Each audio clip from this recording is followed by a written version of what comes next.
Listen to the Tommy Schnurmacher Show, live weekdays 9 to noon on CJAD 800 and CJAD.com.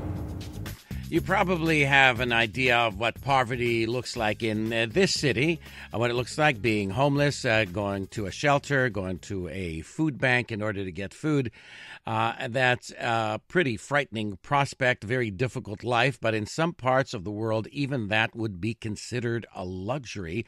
Our next guest traveled to some of the poorest places on earth to see what it was like to live on as little as a single dollar a day. Joining me now are the people behind the book, Living on a Dollar a Day. Tom Nazario, founder of the nonprofit anti-poverty group The Forgotten International, and Pulitzer Prize-winning photojournalist Renée Byer. Good morning. Good morning. Tell me first, how did this project start? Who had the idea and how did it develop? Well, I guess I can take some credit for that.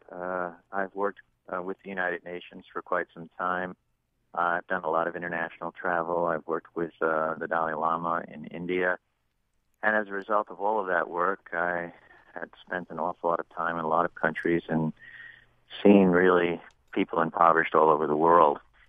And I guess at some point in my career, I wanted to capture that. I wanted to tell people what I had seen and kind of bring it home that, a sixth of the world's population lives on less than $1 a day, and a third of the world's population lives on less than $2 a day. And it's too easy for us to forget this segment of humanity. And so we tried to bring it home in this book, largely through words and photographs. But the photographs, of course, were taken by Renée, and they're quite compelling. What was the most difficult part of this for you, Renée? I guess, I wouldn't say difficult is the right word, but it was an emotionally taxing experience, of course, because you're dealing with people who are living on really less than $1. So imagine that. You're seeing so many things, child labor, you're seeing women who have had domestic violence, and so therefore they had not very much support, and families that were struggling in garbage dumps and sifting through toxic e-waste, to try to make a living. And it was emotionally taxing, but, such important work because, like Tom was saying, the numbers are so huge. We're talking about 1.2 billion people who live in extreme poverty, 1 in every 6. It's just staggering when you think about that. Tell me, Tom, where are some of the places you traveled to learn about this extreme poverty? Well, we went to 10 countries, and I can certainly give you a list, but those 10 countries are located in 4 continents. We spent time in Southeast Asia, we spent time in Africa, in Eastern Europe, and in South America. Well, before you set out and when you were thinking about it, and after you'd spent time in these countries, did you find that it was worse than whatever it was you expected? Well, maybe not so much for me because I, again, had done quite a bit of traveling over the years. There were some surprises and some stories that we came across that were quite horrific, and I had never seen, close up. But I suspect that many of the things that we captured in the book would be quite surprising to people. And as we've traveled about and talked to folks on the radio and elsewhere and given talks to large groups, yes, they find most of the material quite compelling and to some extent quite depressing, but many times very surprising because we all live in our little sheltered worlds and we just don't experience these kinds of things. Tell me some of what you saw. Paint a picture for me. Well, maybe Renée might be better. She's actually the person on the ground who was up close and personal with a lot of these individuals that we captured in the book. So I'll let Renée handle that one. Yeah, I'm the one that actually traveled to the 10 countries, which, as Tom was saying, were in 4 different continents. I think the most extreme case that I saw was in India, where a mother was starving her child on purpose so that she could beg with her on the streets so that she could make money to feed her other children. And that little girl was 2 years old but only weighed 9 pounds. Oh my. And so in her mind, her poverty was so extreme, this was all that she could do to support her other children. And not only do they do this practice in India and Cambodia and other countries, but also they will lend out these babies and as a commodity almost to make money. So, I mean, this is a practice that was really horrific to witness, and that child is being helped. But there are 19,000 children dying a day from preventable causes. And so you can see that the numbers are off the charts here. And so I'm the one that witnessed every picture that was in this book, because I took every picture that was in the book. And Tom did travel with me to India, and he's traveled extensively and did a lot of the research and all of the setting up of all the places that I went to document this book. My guests are Tom Nazario, is founder of the nonprofit anti-poverty group, The Forgotten International. Also with us, a Pulitzer Prize-winning photojournalist, Renée Byer. Tell me about, as you document this in the book is called Living on $1 a Day. You obviously want to bring it to the attention of everyone, which makes sense. What do you think are some of the solutions to alleviate some of the misery that you documented? Well, there are certainly a variety of solutions. One, of course, is that certainly people have to wake up, people who have more than they need, and begin to get involved in kind of uplifting the lives of others through compassion, through some kind of philanthropy, through volunteerism, so on and so forth. But what most people in the world need, at least people who live on the edge of life and death, is they need support, often from the West. They need jobs, they need job training, they need various kinds of education, particularly girls, elementary and beyond. Many times girls are taken out of school to help care for other children at home, to help their mothers work. So child labor takes a big bite of the number of kids that need to stay in school. And of course, the education of young girls is probably the most important way to alleviate some of the poverty that exists in the world.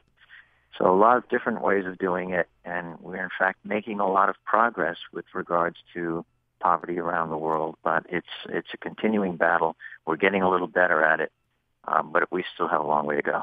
Tom Nazario, my guest, founder of the nonprofit anti-poverty group, The Forgotten International, also with us. Pulitzer Prize-winning photojournalist Renée Byer. We're going to hear from her in a moment. An amazing book, Living on $1 a Day, put together by Tom Nazario, founder of the nonprofit anti-poverty group, The Forgotten International, and Pulitzer Prize-winning photojournalist Renée Byer. Renée, you were saying before the break about some of the possible solutions to the problems that you photographed. Also, what I was going to say, this book, although has a very human connection with all of the subjects, everybody's name and age and their background is all featured in this book.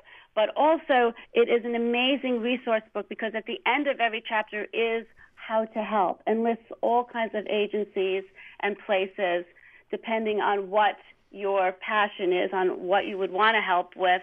You can go to those chapters and you can actually have a call to action. You can actually do something. The United Nations Development Goals are up for review here in 2015, and extreme poverty is one of their goals. And so this is a really great resource book also for them. So I think Tom is saying education is probably one of the number one things of how you can help people, is to help with educating, especially girls and women in these countries, to understand more how to break out of this cycle. It's almost an impossible cycle to break without help, is what we found. Tom, could you tell me about the group, The Forgotten International? Well, the reason why I created it is, the truth of the matter is that throughout my travels throughout the world, I had always noticed that there are an enormous number of people that live on the street, that live under little plastic makeshift tents, that live off a roadside, that live down an alley, and no one seemed to make really an effort to help them. That to a large extent, this was a population of the world that had simply been forgotten by either their families, by their communities, and they were left to fend for themselves without skills, and that was a very, very sad sight. So my thinking was that, we often hear about tragedies in the world, famine, floods, things like that, and a very compassionate world, particularly in the United States, comes to their aid and rescue. But there's another segment of the world that never gets on the press, never really gets any kind of attention whatsoever. They live in villages or, again, on roadsides, and those are the people that I felt were in the greatest need, and that's why I called my organization The Forgotten International. And those are the kinds of people we try to help in a variety of ways. Renée, what did some of the people you photographed say about their situation?